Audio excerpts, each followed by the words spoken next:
Dear friends, welcome to CNS Viewpoint. Today, like every day at 5 p.m. India time, we are back with our thoughts and views on something important which made us think. And today we are going to talk about malaria vaccine. It is indeed a breakthrough scientific achievement, friends, that we now have the first ever and only malaria vaccine to prevent malaria in children.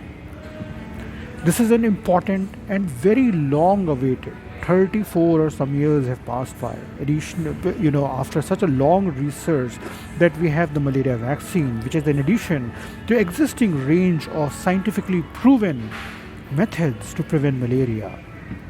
While we celebrate this moment, and we should, of yet another milestone in scientific, the research for new tools and better tools, more effective tools to fight diseases, we must remind ourselves that this new and only vaccine is a complementary malaria control tool which needs to be added to the already proven measures for malaria prevention. It's not a magic bullet. And that is very important to remember that malaria vaccine is a vital addition to malaria prevention options such as routine use of insecticide treated bed nets, indoor spraying with insecticides, and the timely use of malaria testing and treatment.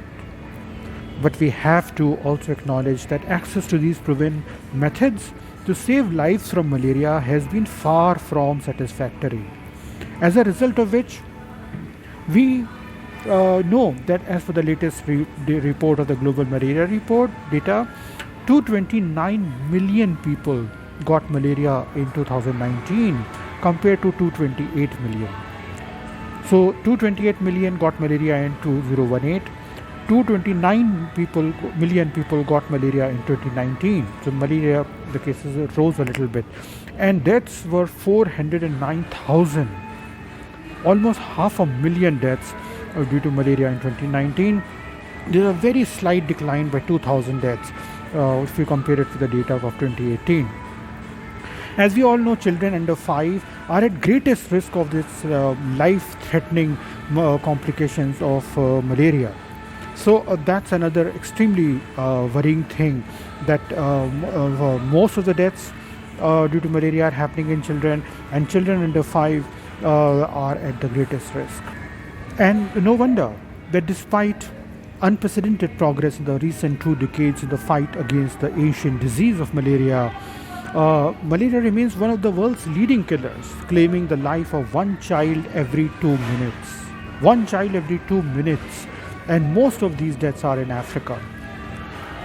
However, let us celebrate this turning point, as there is no doubt that malaria vaccine is surely going to be one of the blessings in the global fight to end malaria by 2030.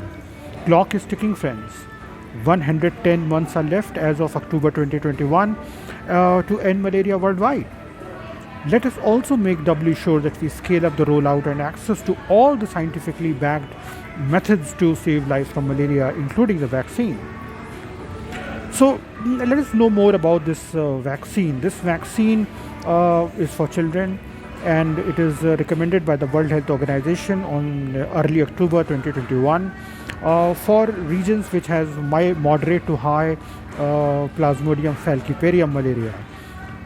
This vaccine acts against this malarial parasite, the Plasmodium falciparum, which not only causes the most lethal, most deadly malaria worldwide, but also is most prevalent in Africa. It's also prevalent in India. However, in India, we also have other forms of malaria which are pretty significant in terms of disease burden, like, for example, Plasmodium vivax.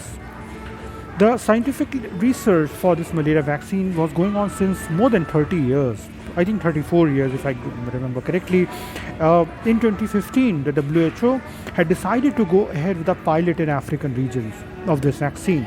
This pilot began in 2019, friends, in 3 countries, in Ghana, Kenya, and Malawi, as a result of which more than 800,000 children got this vaccine as part of the pilot. And based on the research of the pilot in Ghana, Kenya, and Malawi, and of course the long scientific trials of this vaccine, the WHO has recommended this for broader use worldwide wherever Plasmodium falciparum is prevalent from moderate to high in children. this malaria vaccine is scientifically called RTS, S AS01, and is the first and the only malaria vaccine which has been recommended by the WHO, which has demonstrated a significant reduction in of malaria in children. And based on the phase 3 clinical studies and data, we know that it prevents 4 out of every 10 children from malaria. So it prevents malaria disease in 4 out of 10. It prevents life-threatening severe form of malaria in 3 out of 10, and it prevents malaria anemia in 6 out of 10. As we know, malaria anemia is the most common reason why children die from malaria, so prevention of malaria anemia is pretty significant. And when malaria anemia reduces by 6 out of 10 children due to the vaccine, we also saw a reduction in hospital beds, hospital admissions, which were earlier happening because of malaria anemia, as well as blood transfusion. So,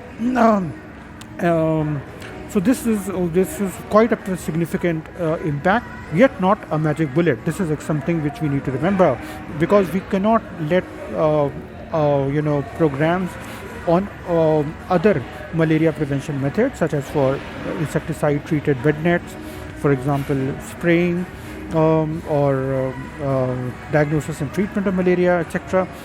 Everything which works in for saving lives from malaria should go on, and malaria vaccine should definitely be added wherever it is appropriate and it can help save lives. So this pilot began in Malawi, in April 2019, then in Ghana in May 2019, and in Kenya in September 2019.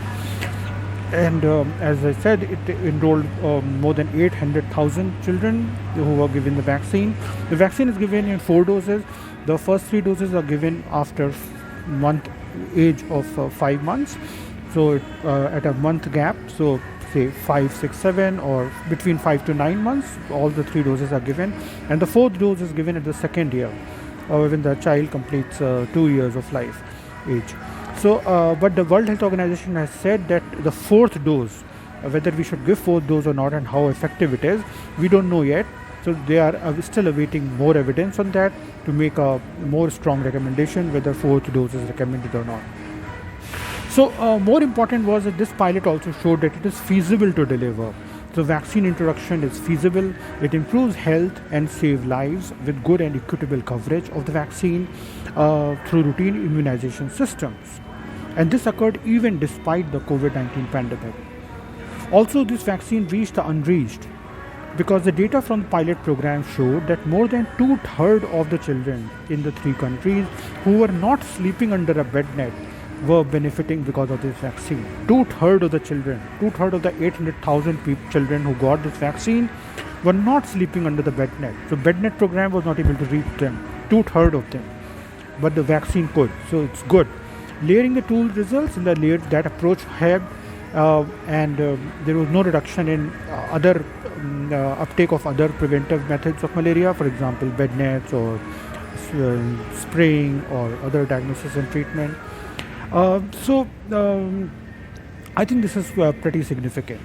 And the WHO also said that there is the financing systems, all the other regulatory and rollout systems have to come into place. There are very initial work which is already happening, but not yet significant. I think there should not be any delay in rollout of these health technologies. We often delay on a very, very long delays in when the scientific breakthroughs come up, and by the time they get translated into public health impact, if at all, then there's a long delay, and sometimes we really don't translate those into public health outcomes. For example, female condom, the 1992 FDA approved it, and this is 2021, and in India, for example, we still have the unmet need of contraception. We still have new HIV prevention, HIV infections at a very significant level.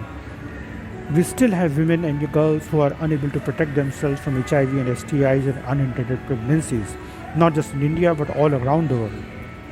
So we need to add new prevention options, to expand the range of prevention options and choices for people, but at the same time we also need to ensure that these new technologies reach the people. So let's hope, friends, that this malaria vaccine is able to reach the most in need, It will reach every child who is living in a place with moderate to high malaria caused by Plasmodium falciparum, and as well as along with other prevention options for malaria which have already proven to work.